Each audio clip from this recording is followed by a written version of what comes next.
बिंदु ने अपनी बड़ी बड़ी आंखों की पलकों को झपकाया और बोली, तो इसका मतलब उन सब आदमी लोगों ने मुझसे झूठ बोला था। क्या आप सच में मेरी मम्मा को बचा पाएंगे? इतने में बिंदु ने अभिनव से पूछा। अभिनव ने बिंदु की आंखों में भरोसे के साथ देखा और उससे विश्वास दिलाने के लिए कहा, मेरा नाम अभिनव गढ़वाल है और ये अभिनव गढ़वाल का प्रॉमिस है कि बिंदु अपनी मम्मा से जरूर मिलेगी और वो भी बहुत जल्द। अब आगे क्या होने वाला था? क्या सच में निहारिका पलाश के फूलों का हिस्सा थी? क्या अभिनव उसे ढूंढकर सही सलामत वापस ला पाएगा या आता है इस पहेली में कोई नया पेंच? इन सभी सवालों के जवाब जानने के लिए सुनते रहिए आगे। अभिनव बहुत खुश होकर बलराज के घर पहुंचा था, लेकिन उसकी खुशी को तब नजर लग गई जब उसे पता चला कि निहारिका और बाकी बच्चों की माएं वहां नहीं थी। ऐसे में अभिनव ने बिंदु से वादा किया कि वो उसे अपनी मां से जरूर मिलवाएगा। बिंदु को अभिनव पर जब विश्वास हुआ तो अभिनव ने एक गहरी सांस ली और सब बच्चों से कहा, अभी के लिए मैं तुम सबको एक सेफ जगह पर ले जा रहा हूँ। क्या तुम सब मेरे घर चलना पसंद करोगे? मेरा घर बहुत बड़ा है और बहुत सुंदर भी है। तुम्हें वहां रहकर काफी मजा आएगा। क्या आपके घर पर बड़ा सा टीवी है? अभिनव की बात सुनकर एक बच्चा दौड़ते हुए उसके पास आया और उससे ये सवाल करने लगा। अभिनव को उसके सवाल पर हंसी आ गई। उसने हंसते हुए हाँ में सिर हिला दिया। अरे सब इधर आ जाओ, इन अंकल के घर पर बहुत बड़ा टीवी है, उस बच्चे ने कहा। और देखते ही देखते सारे बच्चे अपना खेल छोड़कर अभिनव के पास आकर जमा हो गए। अभिनव ने उन सबको देखा और बोला, मेरे घर पर इतने सारे टीवी है कि अगर आप लोग सब अलग अलग फिल्म भी देखना चाहो तो आराम से देख सकते हो। क्या बात कर रहे हो? इतने सारे टीवी? घर है कि टीवी की दुकान? उस बच्चे की बात सुनकर अभिनव के साथ वहां खड़े सभी बच्चे हंस पड़े। बिंदु भी अभिनव के वादे के बाद हल्का महसूस कर रही थी और हंसते हुए बच्चों का साथ दे रही थी। अभिनव ने आगे कहा, मेरा घर टीवी की दुकान नहीं, टीवी की फैक्ट्री है और वो बहुत बड़ा भी है, इस घर से भी बड़ा।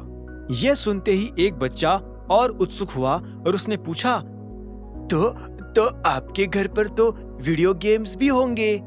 मेरे पास वो सब कुछ है जो आपको चाहिए। फिर तो हम चलेंगे, आपके साथ चलेंगे। सभी बच्चों ने खुशी के मारे चिल्लाना शुरू कर दिया। अभिनव उन बच्चों को ध्यान से देख रहा था और ठीक तभी उसके जहन में एक तस्वीर ताजा हो गई। उसे वो दिन आज भी याद था जब वो अपने माँ बाप से अलग हुआ था। अभिनव को तो ये भी याद नहीं था कि उसकी माँ की मौत कैसे हुई थी।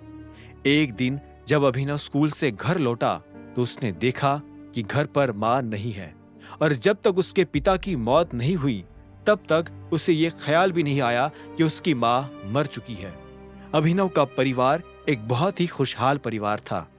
अभिनव को आज इस बात का मलाल हो रहा था कि वो अपने परिवार के साथ कितना कम वक्त बिता पाया था।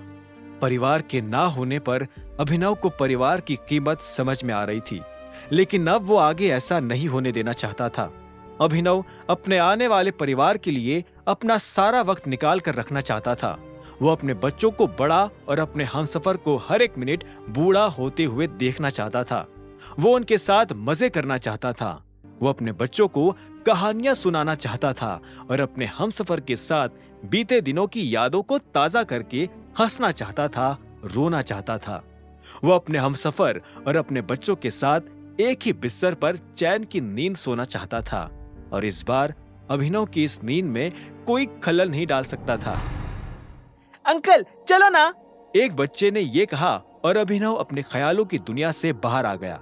वो अपनी जगह से खड़ा हुआ और बच्चों से बोला, आप लोग खेलो, मैं 2 मिनट में आता हूँ। इतना कहकर अभिनव बलराज के घर के अंदर दाखिल हो गया। उसने देखा कि बलराज ने विस्की की बोतल खोल रखी थी। जैसे ही उसने अभिनव को अंदर आते देखा तो वो अपनी जगह से खड़ा हुआ और बोला, तुम ठीक हो? अभिनव के चेहरे पर आए बदलाव को बलराज साफ तौर पर देख पा रहा था। अभिनव ने भी हाँ में सिर हिलाया और बोला, हाँ मैं ठीक हूँ। क्या तुम इन बच्चों को मेरे घर भेजने का इंतजाम कर सकते हो? वहां पर मेड्स है, वो इन सब का ध्यान रख लेंगी। फिलहाल के लिए मैं इन्हें वही रखता हूँ। आगे की कहानी जानने के लिए देखें अगला एपिसोड सिर्फ पॉकेट एफएम के यूट्यूब चैनल पर, और द रिटर्न ऑफ टाइगर के सारे एपिसोड्स को सुनने के लिए डिस्क्रिप्शन में दी लिंक से डाउनलोड करें पॉकेट एफएम ऐप।